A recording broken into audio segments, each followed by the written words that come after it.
Have you ever walked into a place where every instinct inside you whispered that something was terribly wrong, but you couldn't explain why? Sometimes survival doesn't come from strength or courage. Sometimes it comes from a single unexpected interruption. One ordinary notification. One believable lie.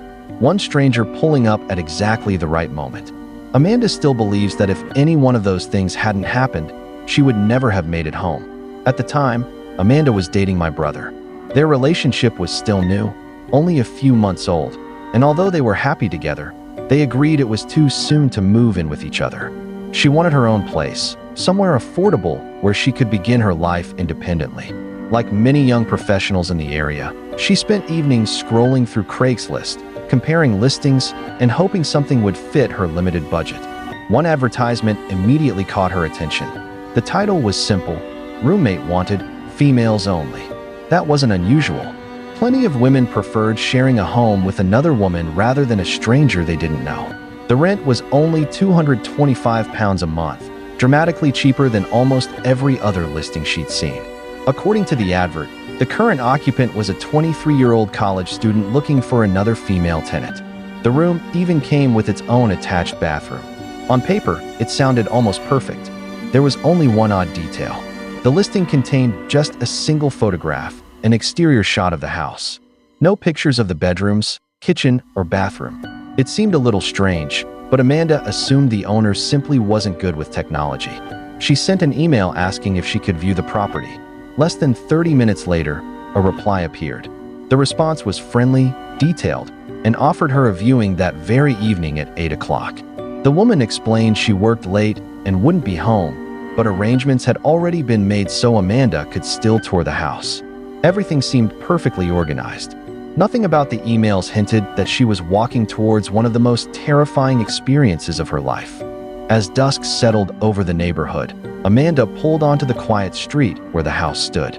The property looked decent enough from a distance, though something about it felt neglected.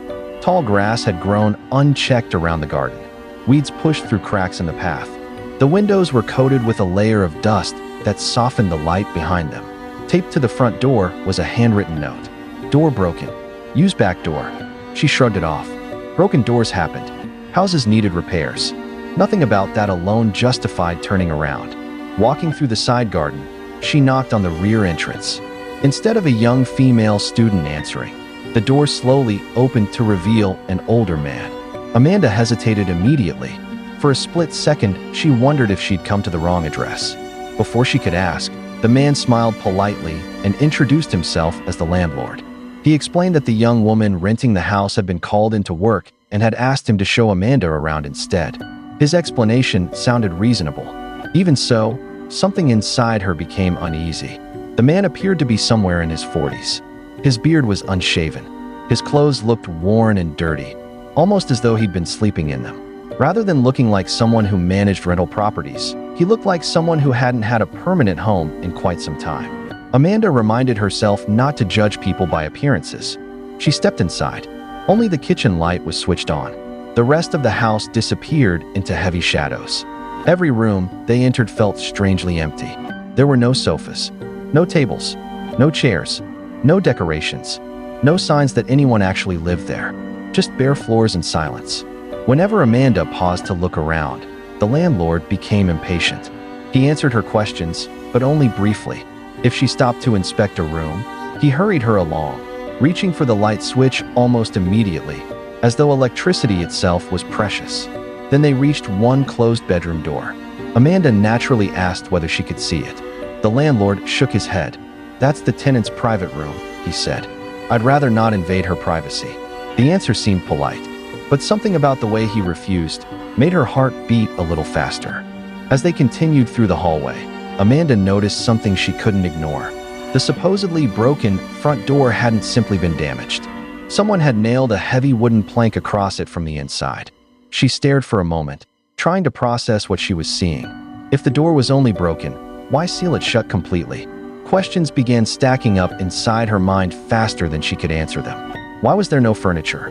Why was the house almost completely dark? Why hadn't she met the woman she'd been emailing? Why did this man seem so eager to keep moving? Amanda decided she'd seen enough.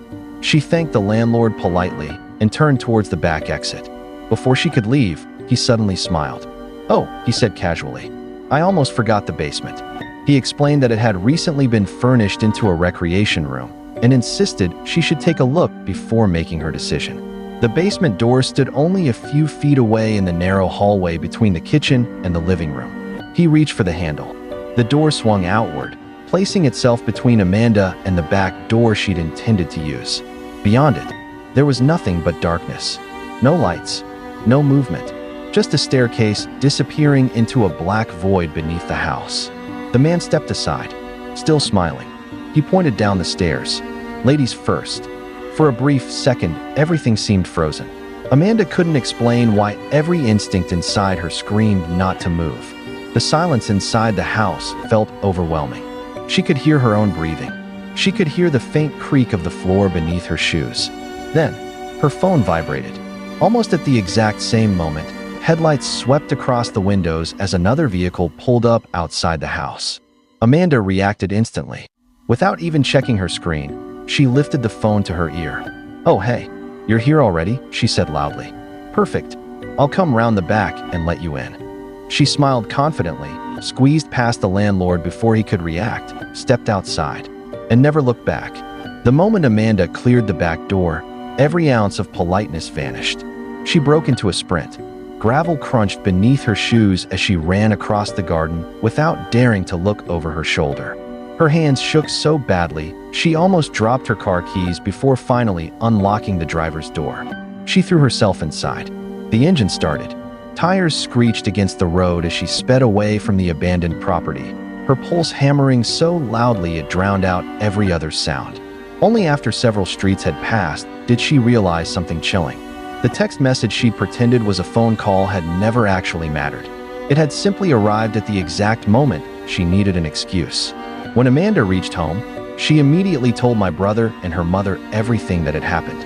The more she described the empty rooms, the boarded front door, the strange landlord, and the invitation into the pitch-black basement, the more obvious it became that something wasn't right. They contacted the police without hesitation.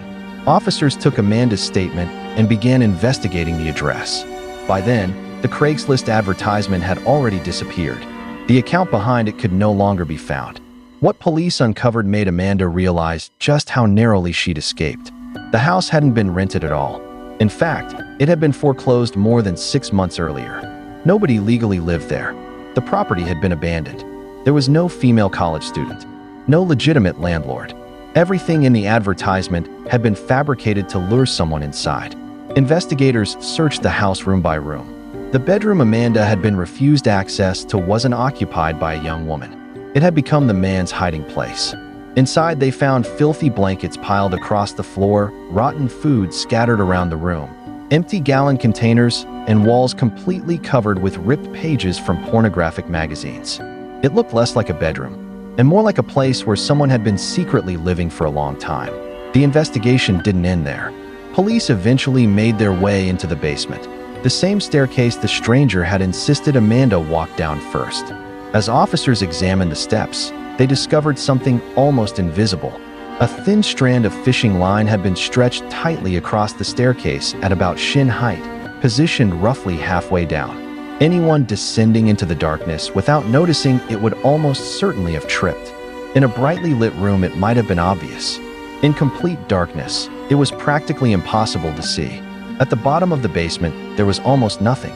No furniture, no recreation room, no signs anyone had ever intended to renovate the space. Instead, officers found another pile of filthy blankets. Nearby lay a wooden broom, handle tightly wrapped with several leather belts. Beside it sat a small box containing multiple rolls of assorted tape. Individually, none of those objects proved what the man's intentions had been. Together, they painted a deeply disturbing picture. No one could say with certainty what would have happened if Amanda had taken those first few steps into the darkness. The man never had the chance to explain why he wanted her downstairs. Whether the fishing line was meant to knock someone off balance, whether the items found below had another purpose, or whether something even worse had been planned remains unanswered. Those questions have never truly gone away. What everyone in my family does know is this: Amanda trusted her instincts just enough to keep looking for an exit, She noticed details that were easy to dismiss on their own but impossible to ignore when combined. The empty house, the boarded front door, the missing tenant, the darkness, the stranger's growing impatience, and finally that invitation into a basement where no one else could have seen what happened. One random text message, one unfamiliar car pulling up outside, one convincing lie spoken at exactly the right moment. Sometimes survival isn't about fighting back. Sometimes it's about recognizing that the situation in front of you doesn't make sense and leaving before you discover the reason why. Amanda drove away that night. The mystery of what almost happened inside that abandoned house was left behind with the man